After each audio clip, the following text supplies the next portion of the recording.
Debati mbi ecurinë e negociatave të Shqipërisë me Bashkimin Evropian ka sjellë sërish përplasje politike mes mazhorancës dhe opozitës, me palët që japin vlerësime të kundërta për progresin e vendit në këtë proces. Në mbledhjen e Këshillit Kombëtar të Integrimit Evropian, kryetari Tagulant Dballa hodhi poshtë pretendimet të opozitës për bllokim të negociatave, duke theksuar se Shqipëria po ecën me ritme të qëndrueshme drejt antarësimit të BE-s. Sipas tij, raportet dhe vlerësimet e Brukselit tregojnë një mbështetje të qartë për reformat e ndërmarra nga vendi.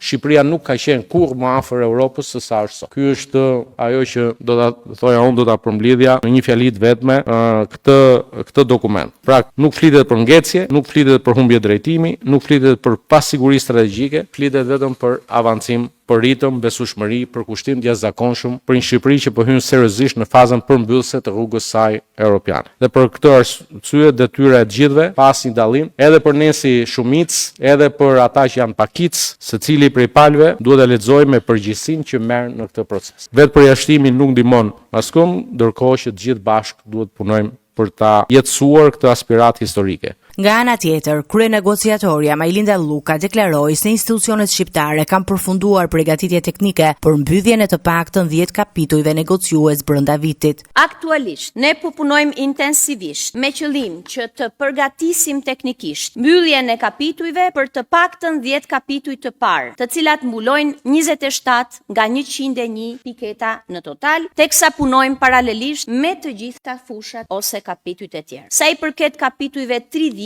marrëdhëniet me jashtë, 25 kërkimi shkencor dhe 26 arsimi, ne vlerësojmë se Shqipëria i ka kryer përgjithsisht të gjitha përgatitjet teknike për mbylljen e tyre. Sigurisht pritet vlerësimi i Komisionit Evropian dhe më tej vendeve anëtare, një proces i natyrshëm sipas metodologjisë së zgjerimit. Ndërkohë, ministri Toni Gogu ngriti si shqetësim funksionimin e sistemit të drejtësisë, duke e cilësuar eficiencën e tij si një nga elementet kyçe për suksesin e procesit të integrimit. Në fund të fundit nuk e masim integrimin evropian vetëm me kapituj të hapur apo të mbyllur, e masim me besimin që qytetari ynë ka tek institucioni, tek zbatimi i ligjit, tek shteti, tek barazia përpara tij. Dhe pikërisht në këtë besim ne ose e fitojmë ose e humbasim Europën që po ndërtojmë në mesin tonë. Mbledhja u zhvillua pa praninë e përfaqësuesve të opozitës, të cilët vijojnë të kritikojnë qeverinë për mënyrën e menaxhimit të negociatave dhe ritmin e reformave.